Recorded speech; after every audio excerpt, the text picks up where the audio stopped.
Merci, merci. Ça va, tout le monde va bien? Personne n'a été viré par la police aujourd'hui? Je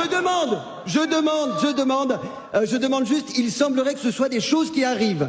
Cette semaine, 2 policiers de Bobigny ont été mis en examen pour viol et agression sexuelle aggravée sur une femme détenue en cellule. Et en septembre, c'était un agent marseillais qui avait pénétré digitalement, je fais des guillemets, naturellement, ça n'est pas un mime, bien entendu, en fait, une touriste anglaise qui a été menottée à l'arrière de sa voiture. Alors, il a reconnu les faits, c'est bien, tout en assurant avoir ensuite aidé la jeune femme à remonter sa culotte par dignité. Un vrai gentleman, donc. En tout cas, j'aimerais pas être son avocat. Non, mais je m'étais lavé les mains, monsieur le juge. Ta gueule, Jérôme. Alors, évidemment, pas d'amalgame, not all policemen, but beaucoup quand même.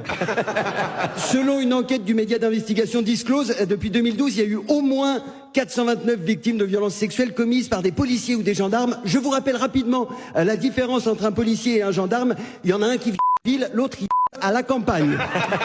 Alors, s'il y a des membres des forces de l'ordre qui nous écoutent, petit reminder, votre mission principale, c'est d'assurer la sécurité des personnes, pas de remonter leurs culottes quand vous avez fini. Mais rassurez-vous, dans la police, il n'y a pas que des violeurs, il y a aussi des meurtriers.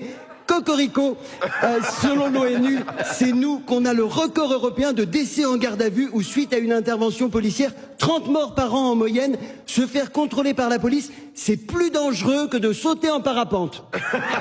Voire même que de sauter sans le parapente. Et alors quand ils tuent pas les gardiens de la paix, ils blessent bien.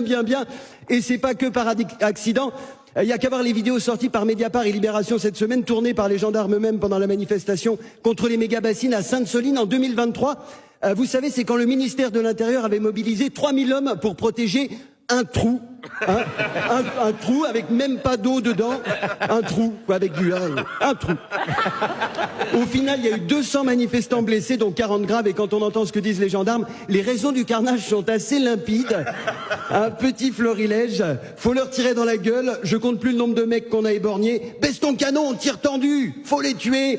En pleine tête, dans les couilles. J'en ai couché au moins 4. Un vrai kiff, même à Counter-Strike. Personne ne prend autant de plaisir à massacrer des inconnus. Ces gros lâches, ils sont bien à l'abri à enchaîner les tirs tendus illégaux à l'arme de guerre sur des militants désarmés. Et à un moment, forcément, il y en a un qui craque. J'ai attendu 10 ans de gendarmerie pour vivre ça. Trop de bonheur, trop d'émotion. À mon avis, lui, il s'est craché dans le slibard, ça a coulé jusque dans les Rangers, quoi. Mais c'est normal. C'est normal, les flics et les gendarmes, ils adorent les manifs, ça les change. C'est le seul moment de l'année où ils tirent sur autre chose que des Noirs et des Arabes. Et alors, il y a un moment magique.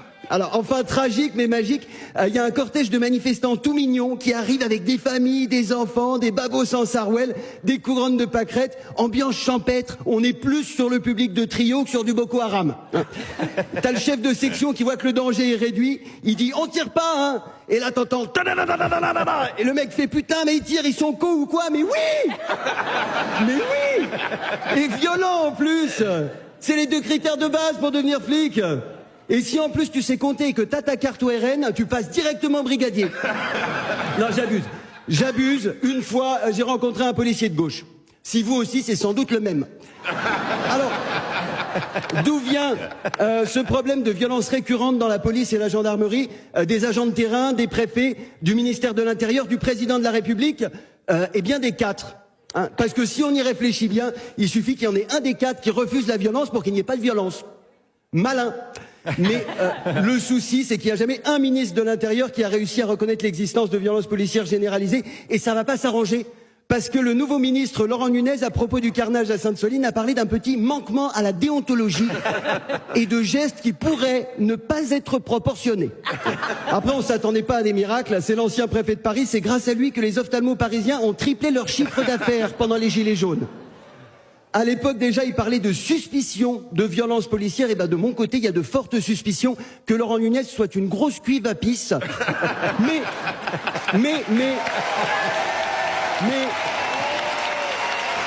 présomption d'innocence.